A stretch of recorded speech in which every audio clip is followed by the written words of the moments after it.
I don't have anything else using it. So, gotta admit that I am fine with the glitches counting. Yeah, right, Deborah. Let's see. Forge ahead. Go ahead. Forget about it. Forget about Beethoven. Roll over, Bach. Come on, Bach.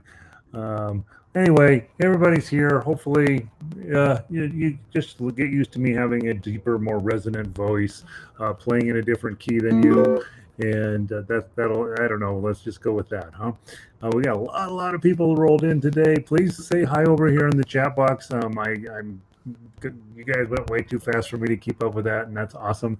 Um, let's see. As long as you can hear me, hopefully you'll get some benefit out of it. Hopefully, um, and um, and honestly, for the first part of this today, those of you who are newer, um, don't really need for the sound to be accurate anyway. You'll just be struggling getting your papers or getting the information on the paper into your noggin. And for those of you who have been around forever, you're going to be busy noodling on for release anyway. So I know how this goes down. A couple of things. Number one, thank you all for being here. I hope everybody's being safe. And number two, I hope that this provides you just, I don't know, 30 minutes, 45 minutes, half an hour, whatever, an hour, what comes after 45, a little bit of chance just to get away and do something different, and to listen and make fun of me behind the scenes. I can't hear you. So, hey, Linda, good to see you. Uh, um, I'm supposed to tell you to subscribe here and thumbs up here, and then the chat box to just to say hi, you were here, it goes right into or over there. Um, and if you can not hit those things, that's good for us as a ukulele community. Some of you are logging in for the first time, and so you're getting the chance to hear me at a lower octave than I actually am speaking, and I will be playing in an octave that doesn't match your ukulele. But honestly, that shouldn't matter that much. It will matter when we get to furlies, but hopefully you've been practicing it all day and you can play it better than I can.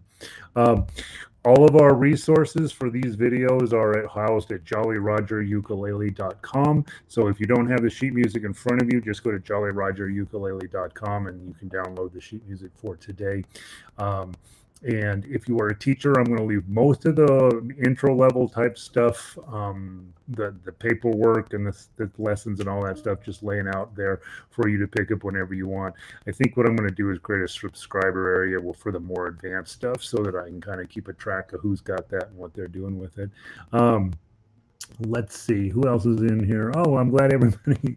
Thanks, and thank you all for just saying hi on the chat box. I think that's really helpful. That I have some sense of who's here and who's not, and I'll try to, as we get into the lesson a little bit, ask for questions and see if you can see if I've said what I need to say clearly. Second thing I think is. Whether you know me or not is not important. A lot of you guys have met me before, and you know what's going on. Some of you are brand new and don't have any idea why it would matter that you would listen to me. So my name is Gary Ugert. I started the Rocky Mountain Ukulele Orchestra.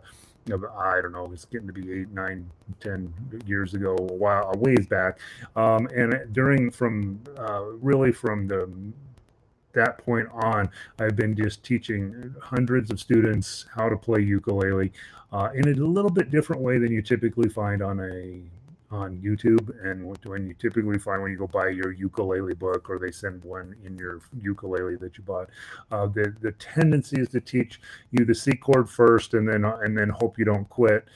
When you find out that there's more to it than that. And so I've been teaching things really backwards from that. And I teach more the way I was taught piano, which is we play melody first and then we add in chords, rather than the way ukulele is typically taught, which is to start with chords and then never get to melody because we're so busy singing Riptide and Wagon Wheel and Beatles tunes and Puff Magic Dragon and all of that. So please know that if you are new to me, that I do absolutely teach this in a different way, and I think the way that we're doing it is superior. I don't think that I know that, and I will give you a method for playing ukulele that you can do for the rest of your life. You will never have a day where you are bored. You will never have a day when you think, oh gosh, I'm locked up in the house. You'll be thinking, oh thank gosh, I finally have some time to work on my ukulele. And so hopefully that's making some sense to all of you guys. Those of you who already are involved in the program, you know exactly what you've gotten yourself into. Delighted you all have joined us. We're going to run through Frere Jacques for the millionth time in my life, and then we're going to break that in half, and about halfway through the class, a little bit after 5 o'clock Mountain Standard Time, we will dig into Frere, Elise, which hopefully you guys have been having a chance to do some work on that. If you downloaded Frere, Elise yesterday or very early this morning, there is a typo in it in measure 16. So go get the current version. You'll know you have the current version because there is in measure 16 there's a chord, and then there's some individual notes that follow that, and it should say 20242. I drink a lot, and so sometimes I make typos. All right, I'm going to tune myself up. It may or may not be matching your tuning, but you'll get the idea. So here's the your high G should sound like this. And if you're on low G, this is it. If you're on C, your C string should sound like this. And your A string should sound like this. So for most of you, the high G tuning is. Okay, I have to be having. I pulled out my low G ukulele today because it needed a string broken, so I replaced that, and so I'm using that today. Let's talk about Frere Jacques, and let's talk about getting started correctly in ukulele. I know a lot of you guys that have plugged in here are already in the process of teaching people how to get started playing ukulele, and some of you are thinking, hey, I just need some resources to make my life easier.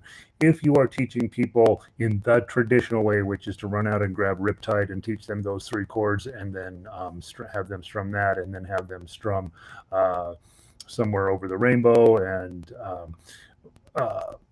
that kind of stuff, I'm hoping that you will begin to realize you're going to drive yourself bananas, because once you start a ukulele group, you will be forever desperately looking for songs that only have 3 or 4 chords that are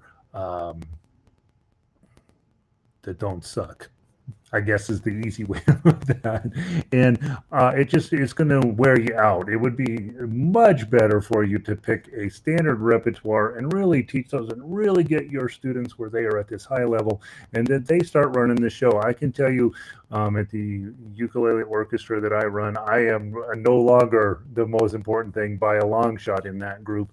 They are busy bringing me music, and they're telling that I don't have to sit and think about every single month, oh gosh, what songs are we going to play, because those songs are magically showing up already complete and ready to play from those guys. And that's the ideal thing. I know our big strum along group here in town, they've got a really solid group of people who send in songs every single month, and their leaders they're not depending on their leaders to do everything. So if you are a teacher, I'm hoping that I can give you some quick and easy tools to make your life so much easier, where you're not constantly running out and getting new songs every single week, because that's going to wear you out. I did that for a couple years, and it's crazy what that will do to you.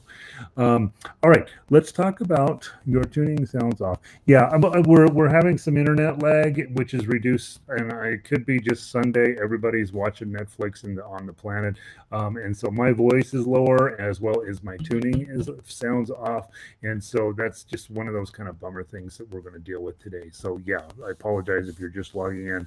It's not on anything that I'm in control of. Let's put it that way. Let's talk about Frere Jacques. When we start teaching people to play ukulele, the first thing I tell them is you need to buy one of these. This is the top of the line Snark. It's not going to come in focused. This is what you want them to own. The tuner that came with your ukulele is worth about $3 at wholesale and about $5 in retail, and they sold it to you for $9. It is junk. It is not accurate, and it will break. And when it does break, get a Snark and get the most expensive one they make. This is going to save your life. Right now, you're thinking, well, he's not even in tune. No, I'm dead on in tune because of these guys. And I think it's really, really important that you get a good one, and that you never leave your house without it. Second thing with your ukulele, the quality does not matter. In the beginning, it doesn't matter at all. As long as your ukulele was 40 or 50 bucks or more, you're going to be fine. I've only played a few ukuleles that were unplayable, that were new, and they were all in the $20 and $30 range. So don't buy a $20 or $30 ukulele, but 40 bucks and up, your ukulele is fine to learn on. Most of you will have a high G on here, which is what you want in the beginning. As you become more proficient, you'll end up with a high G and a low G. The high G is necessary to keep the ukulele-ness about it. And you sound kind of like Darth Vader. Well, I kind of look like Darth Vader too. And in my heart, I'm, the Emperor. So let's now talk about holding your ukulele. Once you get yourself in tune, GCEA is the tuning method. George Clooney eats apples. And on Jolly Roger Ukulele, on the ukulele tab, there's a sheet of paper on there on how to tune your ukulele with George Clooney quite prominently displayed. We're bringing George back. He's not famous anymore, you guys. When you're holding your ukulele, don't let yourself hold it horizontal. That is not what we want. This is not good. Okay. When you watch cowboy guitar players, this is how they hold their ukulele. You don't want to do that. Don't let it fall down here. You need to have it up here, 60-degree angle. This should be uncomfortably close to your face. This is what I'm supposed to use for my strap, but I don't use a strap hardly ever because it makes me mental. But you should be thinking about getting a strap. You got to get a little button on the end here. If you live in Denver, you come around my studio. I'll stick one on for 10 bucks. Or you can do it by drilling a hole in the bottom of your ukulele and screwing on the one that usually comes with your strap. But you really do want to have a strap. Tie it here and tie it here, and you'll be very happy. Okay. Next thing is, when you're playing in this position, it's very important for the back of your ukulele to be up against your body, and make sure it's nice and flat. I see lots of ukulele players when they first start doing this, and that's not ideal. Okay, so make sure this is here. I know it's going to make you crane your neck just a little bit at first. String numbers. String number 1 is this one. String number 4 is this one. In our heads, we'd like it to be different, but it's 4, 3, 2, 1. And you'll see when we get to the paperwork why that is. Just strings. Yeah, I know, right? Yeah, when we change strings, they sound terrible for the first 3 weeks when you change your strings. When you first get your ukulele, it sounds terrible. I see all these reviews on Amazon about people who say, this ukulele won't stay in tune. Well, it's because the strings are new. No, they don't stay in tune. In fact, they never stay in tune, but they're really bad for the first 3 weeks. So don't buy a ukulele from Amazon and then send it back and then complain that it won't stay in tune. You're the problem, not the ukulele. If you have white strings on there, those are not the best. You eventually want to change them out to fluorocarbon strings. And I mostly these days I put on either Martin or Savara's fluorocarbon strings. I think that they are just as good as the super expensive ones you find out there. And I change a lot of strings and play a lot of ukuleles on a weekly basis. We were on string numbers 1, 2, 3, 4. The other thing is your fret numbers. This is fret number 1, 2, 3, 4. Something super exciting happens at 5. You get a dot on string number 5, and then you got a dot on string number 7. There's dot on string number 10. Fret number 10, I should be saying. 5, 7, 10, and 12. If you don't have dots on the front of your ukulele, you probably have them on the side of your ukulele. This ukulele has a dot at 7, and that's all. Okay, so that's just so I know where number 7 is. Tends to be the more advanced ukuleles. They tend to put less dots over here. I like one at 5, 7, and 10, but this one only has one on 7. All right, next. Let's talk about what we're going to play now. We're going to play your first song. And if you are a teacher, I would memorize this song. It absolutely helps people learn to read tablature right out of the box. They don't need to think about how to read it after the 15-minute session on how to play Frere, Jacques. We're going to use only this string until the very end of the song, and that's your string number 1, okay? And we're going to plug it with our thumb. That's all we're going to do, okay? When I say open, it means don't hold anything down on this hand. And when I say something else, we'll be using these fingers to hold it down. On your sheet music, go ahead and grab that. It says Frere, Jacques, Jolly Roger ukulele, or it might say intro to ukulele, or it may say Rocky Mountain Ukulele Orchestra, and it may not. I don't know. It says whatever it says on the top. And then down over on the very top, on the left side, you're going to see a melody line written on the top, chords and lyrics, I think I call it. And it says, it tells you exactly what standard notation is. Okay, so you'll see the treble clef there. You'll see some hashtags because we're playing in the key of A. It says 4/4. And I think there's a quarter note equals 80. That tells you how fast. All that stuff I want you to ignore right now. All that stuff is stuff that's useful if you have piano background, but it's not particularly helpful to you as a ukulele player. Next thing I want you to do is notice right under that the ukulele melody line, and it says 0240 0240 457 457 797 540 797 540 000 000. That's the line we're going to read. That's all we're going to read in the first half of today's lesson, and then we're going to move on to something much more complex. Okay? When it says 0, I want you to pluck this open. When it says 2, I want you to use your middle finger, and I want you to pluck that. When it says 4, I want you to pluck your pinky finger, and then I want you to pluck it open. Let's do it again. 0, 2, 4, 0. Let's do it again. 0, 2, 4, 0, 0, 2, 4, 0. Open, middle, pinky, open, open, middle, pinky, open, open, middle, pinky, open, open, middle, pinky, open, open, middle, pinky, open, open, middle, pinky, open, open, middle, pinky, open. When you're picking fingers, I tell you exactly which ones I want you to use on that piece of paper, but if you use index and ring, that's okay, right? What we don't want is for students to be doing open, 2, 4, open. And I get that a lot when I'm teaching group classes is, somebody running their finger up and down. That's not ideal. That's going to slow you down, and it's going to cut your finger open eventually. So please don't be doing that. Open, middle, pinky, open. That's what you want. That's the 0240, 0, 2, 4, 0. Next set is 4, 5, 7. We're going to take our index finger, slide down to 4. You're going to do 4, middle finger on 5, and pinky on 7. Okay, do that. Index, middle, pinky, 4, 5, 7. Index, middle, pinky, 4, 5, 7. 4, 5, 7. 4, 5, 7. Index, middle, pinky. Beautiful. So let's put those two ideas together. We're going to do 0240. We're going to do that twice. And then we're going to go 4, 5, 7, and we'll do that twice. 1, 2, ready, play.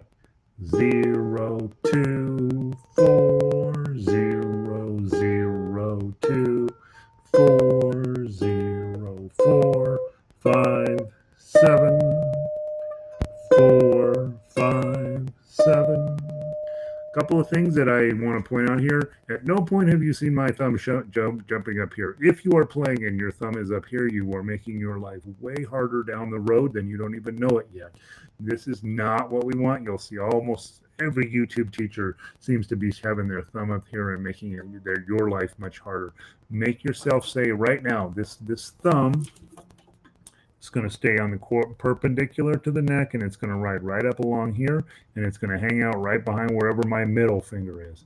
If you will talk yourself into doing that one thing, I promise you it's going to pay off in spades down the road. If you're going to play this way, you're making your life much, much harder. There are plenty of ukulele players that do it, and they're just making their lives harder for no reason whatsoever. So thumb goes back here where you don't see it and hangs out right behind wherever my middle finger is. It just tracks along right there. And that's, by the time we get good at that, we're going to build up the muscle that's hanging out right here on my I don't know, let's call it my hand. And that's what we're working on. Okay. Only half step lower today, sort of. Yeah, well, I am a half step lower. Yeah, I'm Darth Vader today. Okay. Now, we get to the hard part of the song, which is 797 540. We're going to play it at half speed. Those of you with piano background, please ignore the standard notation. We're just playing the tablature right now. We're going to play a 7 with our ring, I'm going to play a 9 with the pinky, play a 7 with your ring, play a 5 with your middle finger, index finger is 4, and then open. Let's do that nice and slow. 7, 9, 7, 5, 4, 0. Again, ring, pinky, ring, middle, index, open. 7, 9, 7, 5, 4, 0. Okay, beautiful. That's the hard part of the song. Those of you who are teaching this stuff, and that's going to be really hard for your students because they are got a lot of fingers, a lot of things to remember there. It's hard to look at the paper and then look at your hands and that sort of thing. And so be very, very patient with your students. That's going to take them a long time to get that together. When I'm sitting here talking to a laptop, you guys are all hitting it 100%. I'm absolutely just delighted at how perfectly you're playing. But in real life, that's not how it's going to go at all. They're really going to fight that little section. Make sure you slow that down as much as necessary until they get it pretty well. I usually give them a whole week to work on that one particular section of the song because they're going to need that when they first start. Okay. Next thing is the last part of the song is 0, 0, 0, 0, 0, 0. Now notice on your paper you've been playing everything on that top line, which is your first string. On the paper it's on the top. On your ukulele it's on the bottom. Okay, so the paperwork actually feels upside down. If you get confused, just hold your ukulele up to the paper like that and you will see it just magically becomes your bottom string becomes the top string on the paper, and that's what you're up to. So just know that it's written that way on purpose so that you can double check. In the beginning, that fact that it's upside down is super annoying. After about 2 or 3 weeks, you won't think about it again, but in the beginning, it is super annoying. So the last two measures, it's going to be 0 on the first string, 0 on the second string, 0 on the first string. Open, open, open, open, open, open. All right, so we're going to play the whole song together. We're not going to sound the same because apparently the internet slowed me down, so I'm going to be playing a little bit lower than you. Going to have a little bit of wonkiness to it, but you play, stay focused in what you're playing, and just keep up with us in timing. That's what matters, is the timing. The fact that you're playing the jazz version of this isn't important. It's just you staying with me as your conductor is what's going to derive the most benefit for you. So from the top, 1, 2, ready, play. 0, 2, 4, 0, 0, 2, 4, 0, slide up, 4, 5, 7, 4, 5, 7, half speed, 7, 9, 7, 5, 4, 0, 7, 9, 7, 5, 4, 0. First string, second string, first string, first string, second string, first string.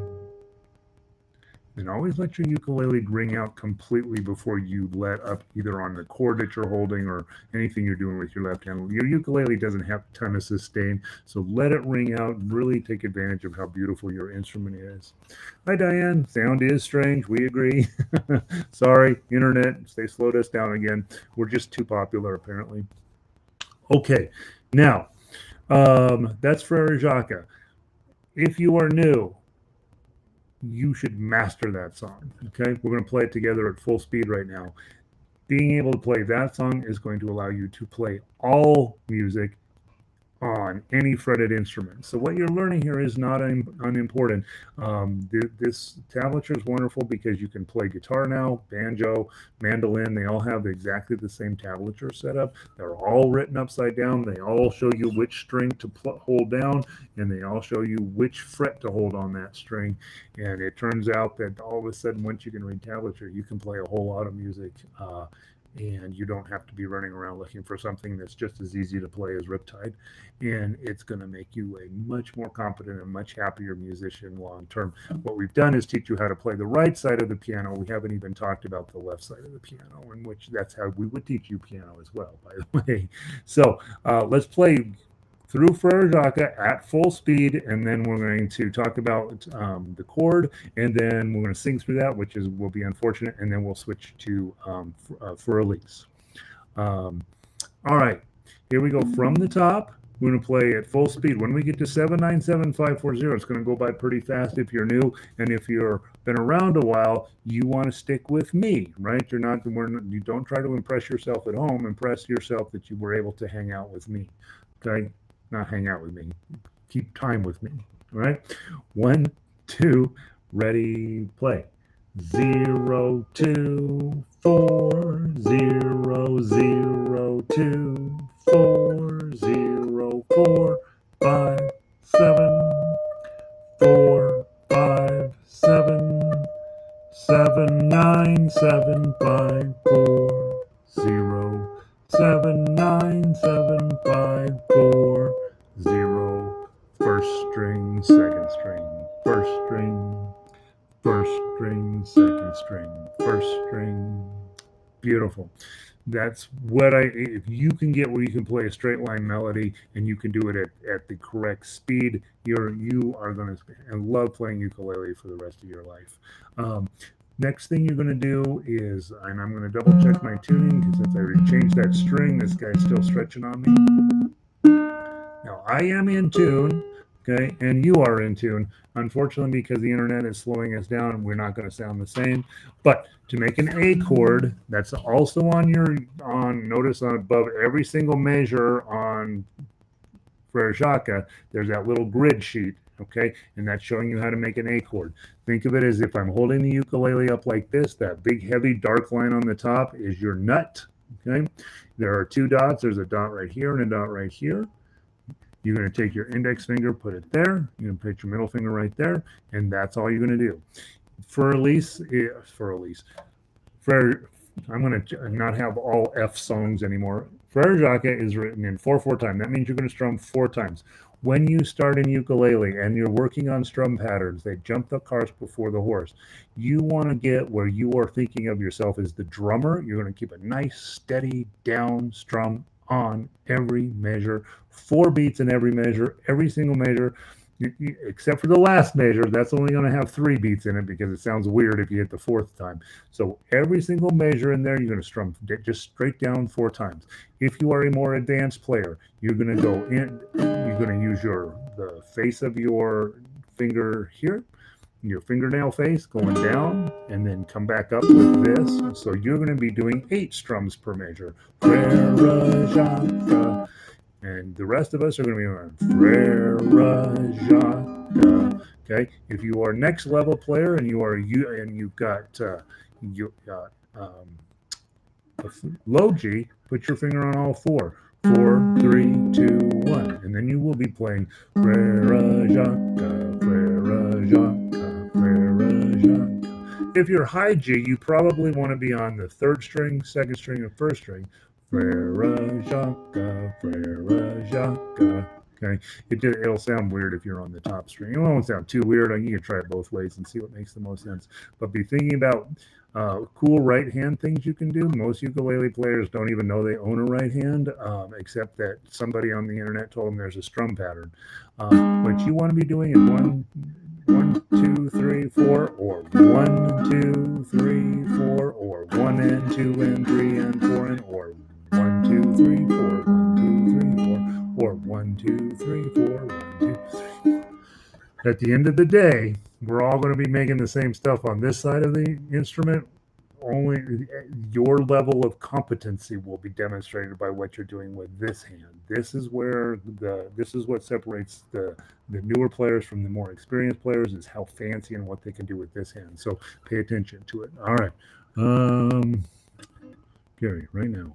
I don't know what that means. All right, here we go. From the top, I'm going to just do 4 beats. Okay. Don't let the melody fake you out. You stick with it. 1, 2, 3, 4.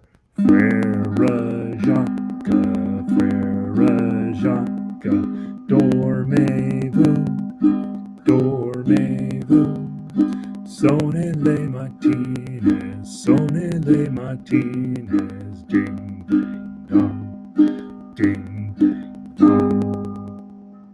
Let your ukulele ring out completely. This is where you know the difference between a $2,000 ukulele and a $100 ukulele is how long they ring. Still going, right? That's what you're paying for is sustain. Okay, fancier woods and higher quality construction. Okay, that's enough on Frere, Jacques. And we will move now to for Elise. Okay, so we divide the class in half. If you are newer, Frere, Jacques. If you have been around a while, we're going to tackle for Elise. And so we have to change your noggin list a little bit. Let's see, John. I changed my string today, so that was better. Oh, good for you, John. All right, for Elise. In my mind, there are 3 technical issues that we have to deal with. Okay, and if you're new, probably just hang out and listen. If you've been around a while, probably just hang out and listen. Right? We're talking about needing to memorize a riff. You're not going to be able to look at the paper and get that first measure done correctly. It just isn't going to happen. So you're going to need to memorize measure 1. So that's technical issue number 1. I don't see any way around that. You're going to have to memorize it.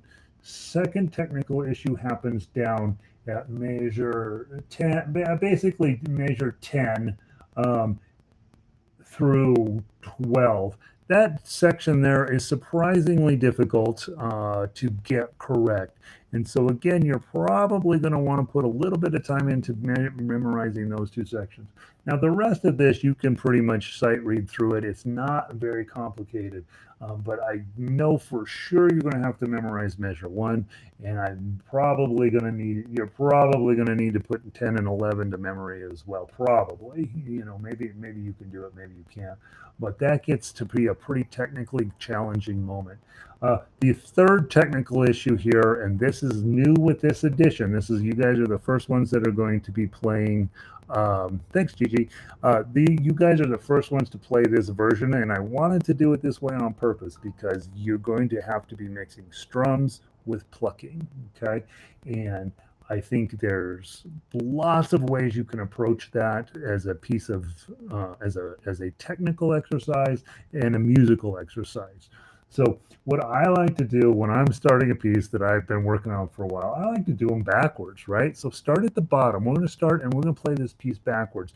The big thing with playing a piece of music backwards is you're going to keep playing it backwards and backwards and backwards. By the time you are finished with the song, the beginning of it might be a little bit weak, but the ending is going to be really solid. You know what to do. Most people waste so much time in practicing, and that's where this kind of next level teaching is going to come into play. Is most people are wasting 90% of the time that they practice where it's just pure straight wasted. Because I'm so busy doing teaching and writing and all this other nonsense that I've signed up for, I don't have very much practice time. So I need to be really strategic about how I do my practice, because I just don't have those hours necessary to waste. And so what I want to do is teach you kind of how I approach a song. Like, I know this song, I've been listening to it, it's in my head, I know what it's supposed to go like. If you don't know for Elise, you should be sitting on my website, hitting repeat on the little widget over there that's playing for Elise, and you want to listen to that 50 times.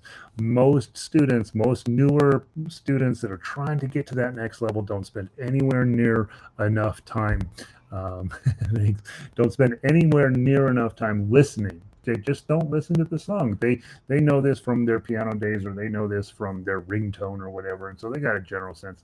But if you want to really get to know a song, you want to listen to the exact version that you're going to be playing over and over and over till it becomes part of your DNA. And I know it's very normal when we hand out new music in the orchestra that about 4 weeks in, I'll get somebody else say, I don't know, I just don't know this song, and I'm always like, well, why not? You don't have to be playing anything. You can be doing the dishes and listening to these MP3s. And so load them onto your phone. Find a way to listen to these. Let's start at the bottom. We're going to start at the bottom 2 measures 21 and 22. Okay. What it says there, you're going to be playing an A minor chord. And then you're going to hit the 0. That's the last two measures. Okay, so one of the things you'll notice is I took the chord charts off of this. Okay, I get a lot of requests. Hey, I want to play classical music, and in classical guitar and in classical everything, they don't put chord charts on there. You're expected to know them as a musician, and so I pulled them off of here on purpose. And the other reason I did is because these are very simple chords. There's only 4 chords in this song. But when you look at 2000, you know that's an A minor, and you don't have to think about it. Okay. Now the sheet music at 21 is telling me give a pluck, and then this. Okay, so I arranged this where I would like for you to pluck at 21, and then hit with the next 2 notes, probably with your middle and index, probably, and then you're going to strum down with your thumb. Now, you as a musician get to make these choices. Really, that thumb strum sounds beautiful, so maybe I'm going to do that on 21 and 22.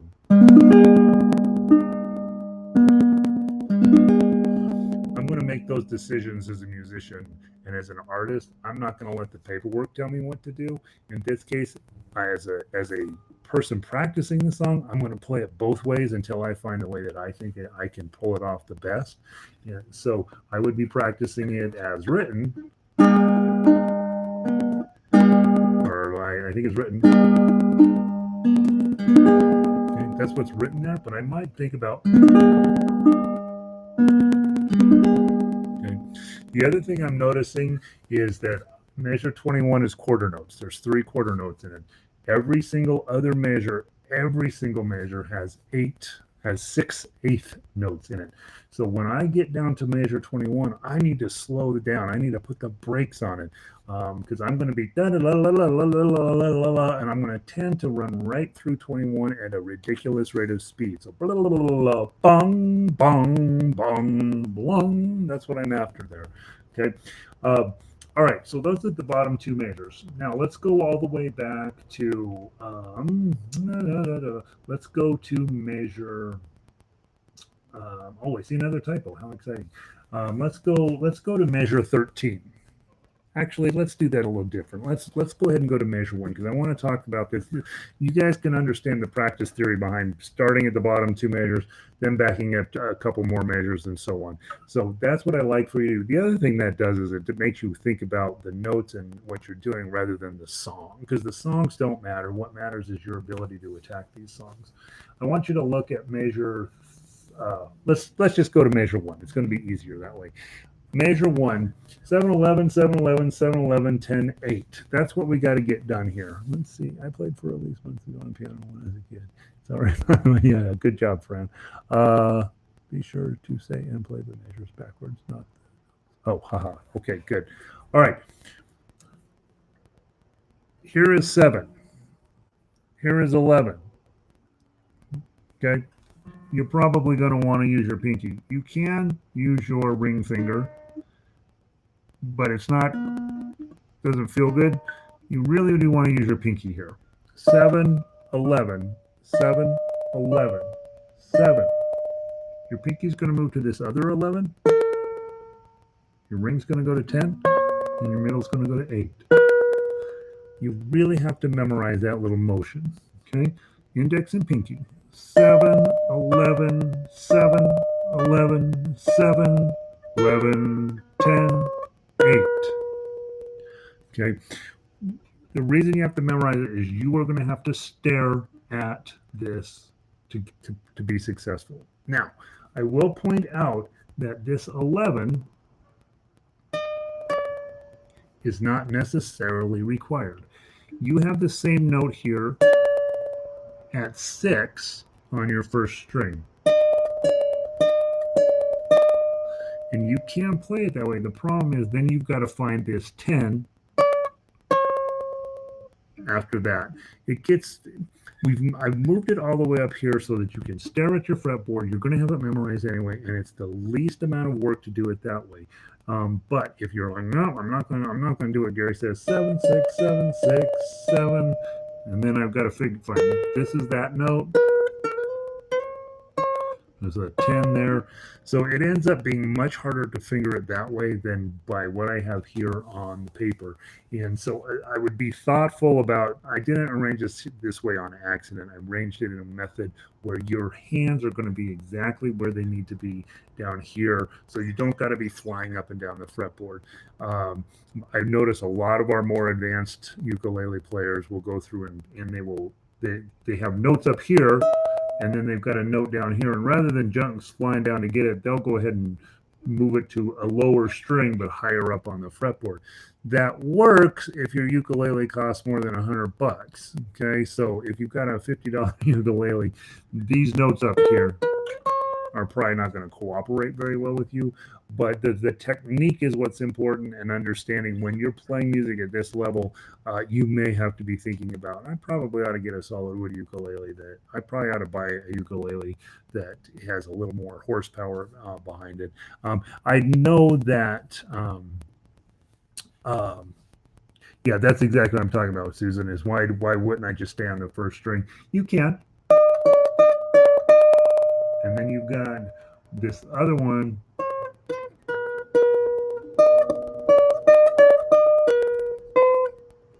And you got to find your other notes on there. I would say after teaching, because on my guitar arrangement of this, I do have that. On this arrangement, I have it up here.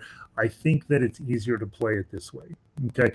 And when we talk about easier to play, you as a musician get to make those decisions. You get to decide what's going to work best for you. I would say that generally speaking, keeping your hand in one general area is going to make the most sense. If your first note's a 7, it would be really nice to keep all of the other notes up in this department until you go down here. But if you want to look at it and refinger it to be down here lower, which is what I have a tendency to do, then that's up to you. I'd say at this level, when you're working at this level, you should be mindful. Does the layout that the arranger gave me for my fingering make the most sense or not? Um, like when you get piano music and it's got the fingering on there, sometimes that's probably, you probably should take that as pretty good advice, but not always. And plenty of time I go through and refinger stuff, and then 3 years later I go through and undo what I thought. But it is something that you want to be mindful of as a musician. Is all right. He told me is the best way to do that. Or for me, would it be better? And then moving on to whatever the next note is. I again, don't take this as the gospel. Just to know that I've taught this a lot of times, and I think this is the easiest way to approach the song. And I do think once you memorize 711 and 711, 711, you're in pretty good shape. Let's see, getting lots of notes on this. Let's see, how about 12? Yeah. All these other possibilities are fine, right? There are many notes that you can be moved. Personal preference. Yeah. So you can move these notes all around. The one thing I will caution you against is moving these notes up to the 4th string. Here's a reason why. If you're playing at this level, you're not that far away from writing music for other people. If you use the 4th string in your arrangements, you automatically make it impossible for low G players to play your piece. Same thing if you are a low G player and you think you're all that and you start using this string for your arrangements, all of a sudden high G players can't play your work. And really, if you're going to put the time and energy into doing an arrangement of whatever song you like, wouldn't it be nice to have low G players and high G players be able to tackle that same song without rewriting everything? And so that's one of the things that I think you will find in.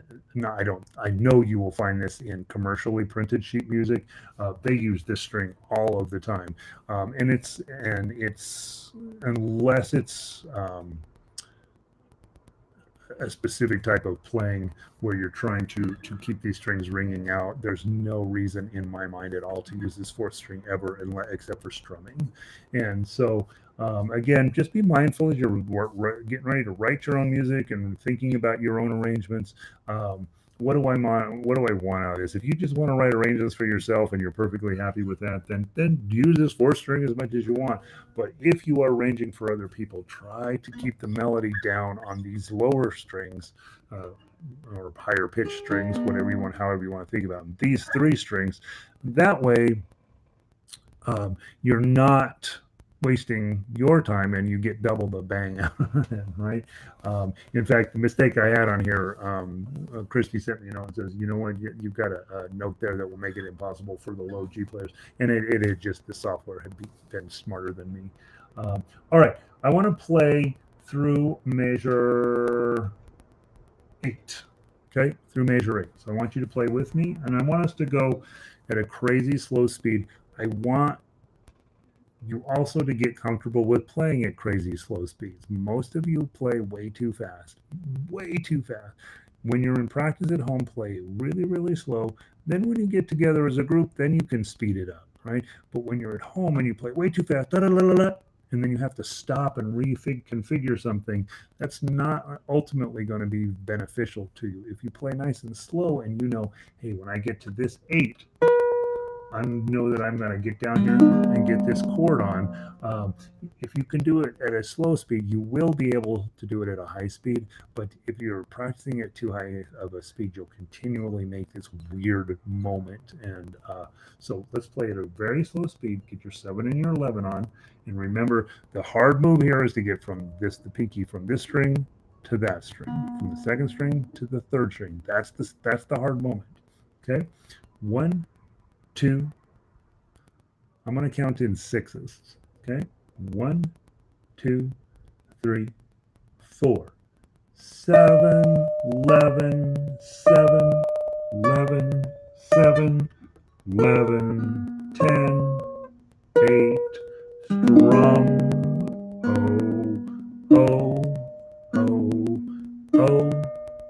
E7. Strum. 2 pinky, 4, 2, strum, same pattern here. So notice on your sheet music that I do have a typo, and I do apologize for that. The 6 at the end of measure 4 should be 11 on that second string. But you can play the 6 there too if you want. I mean, either of those notes work, but I would move that 6 down to 11. I will clean that up on the next piece of when I repost this. I'll repost it by the end of today. All right, so now end of measure 4, we're back to the 7-11, 7-11 thing. Okay, ready? Let's just start there. Ready, play. 7, 11, 7, 11, 7, 11, 10, 8, strum,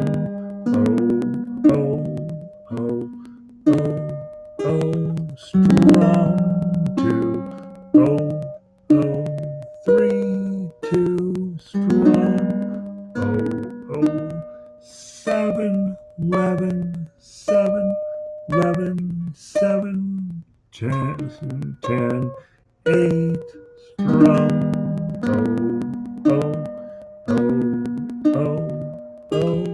strum, 2, 4, 2, strum, measure 4, 7, 11, 7, 11, 7, 11, 10, 8, strum,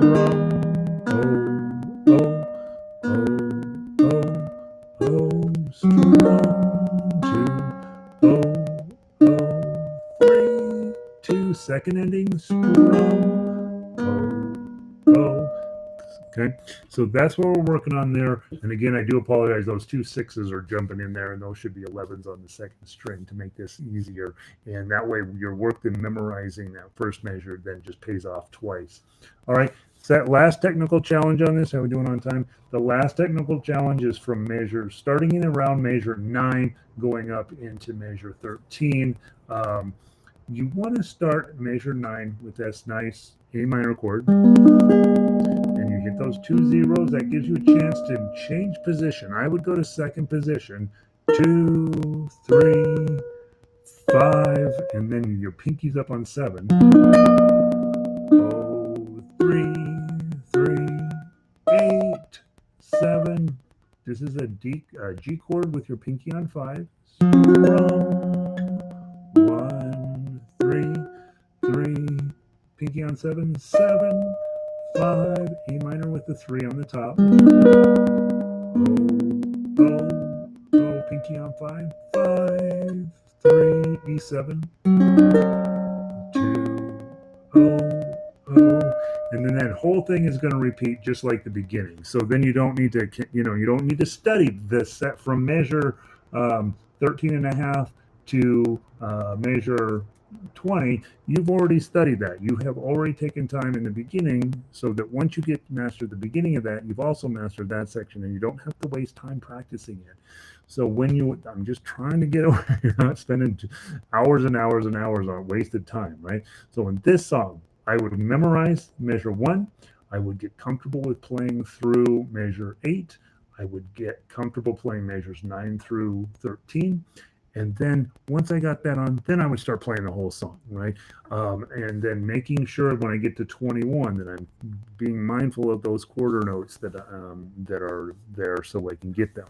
All right, I want to play through the whole song with you, and then you will go on and spend your day trying to perfect it into something beautiful. I will repost this with those 6s as 11s on the second string, and it looks like the software pretty consistently beat me on that. I thought I had found all of the typos. Clearly, I was drunk again. And then I think I'm going to post another Beethoven one for us to work on for tomorrow. Let me just check my chats here real quick. There are many notes. Yeah, move those around. I'm glad you're working on it. It's good for me, right? Yes, Lindy, it is good for you. Yes, yes. This doesn't mean playing on these 2 strings doesn't mean you're awesome, right? But it is kind of awesome to be able to do it. All right, let's play from the top. Play the whole thing just as written. Remember, those 6s on the first string should be 11s on the second string. Let me get myself in order. You get yourself in order. I'll do the best I can. You do the best you can. Hopefully, we'll end up at the end at the same time.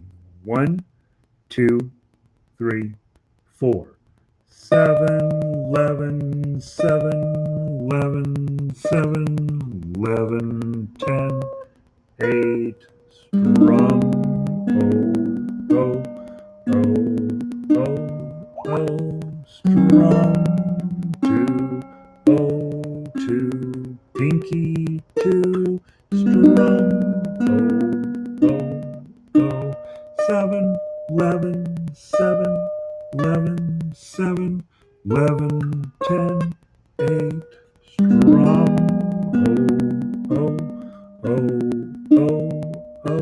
strum,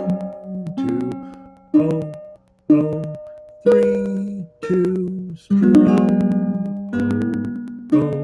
7, 11, 7, 11, 7, 11, 10, 8, measure 2, strum,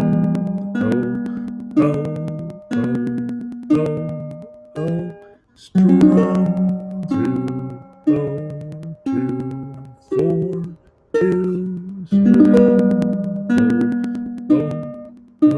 7, 11, 7, 11, 7, 11, 10, 8, strum,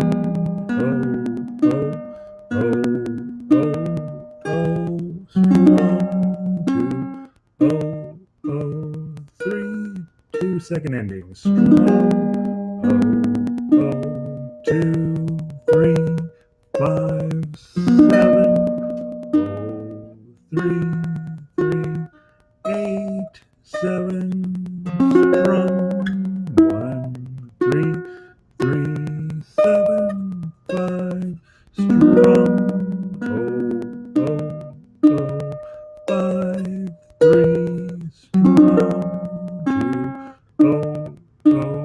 7, 11, 7, 11, 7, 11, 10, 8, strum, strum,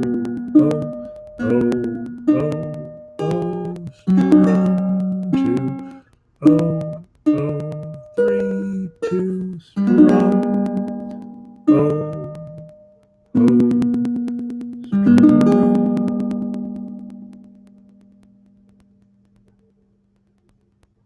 Absolutely, Joyce. Your piano students will love that, right? So higher level players, you get I strum the whole thing with my thumb, which is how I live my life, right? But you should be thinking about playing that entire thing with your claw. Go back through and play it with your claw and see how that's working out for you. I will post a quick updated version of this. So if you want to go get the one with just the 11s rather than the 6s, I think I know after having taught this a long time that that's a better arrangement. Um, Take some time on this one. This one's this is a showpiece, right? You always want to have one piece when somebody says, "Hey, play me something on ukulele." Where when you play something like this, one pager, you not only have to memorize that 7-11 section and then conquer 10 through 13, and after that, it's really pretty straightforward. That's enough for today. I hope that was helpful. Oh, by the way, this little move from your E7 to this A minor, that's straight out of Stairway to Heaven. So you're also playing Led Zeppelin while you're working on this song. Who knew that Beethoven would travel so well? Have a wonderful day, you guys. I'm going to move on to my guitar lesson. If you want to know about that, it's at denverguitarorchestra.com, and you can go fly over there. Thank you for being here. I hope that you learned something. I hope the main thing you learned was that you could just spend all week working on this one song, and it would be awesome. Danny, thank you. Apologize for the sound. Every time Danny pipes in, Danny's my sound technician. I do apologize for the sound. It is the internet slowing us down, not me having some sort of weirdness technically here. So I will see all of you tomorrow. Go check Jolly Roger Ukulele later on tonight. I will update this for Elise so that you guys have a clean copy. And then I will also be posting tomorrow's music, which I think I was looking through my computer today. I think we'll do another Beethoven. Because it seems like that's a good thing to do. All right, you guys have a wonderful day. Stay home, stay safe. I will talk to you guys tomorrow. Have a wonderful week. Oh, and email me if you have questions, obviously. I never know if I'm making any sense. So it's helpful if you email me with your questions or, telling me that you're never going to plug in again. So have a wonderful day, you guys. All right. Yeah. Thanks. Thanks, you guys. Thank you very much. I'm ending the stream now. Go out and go stay home and clean the bathroom. Have a great day.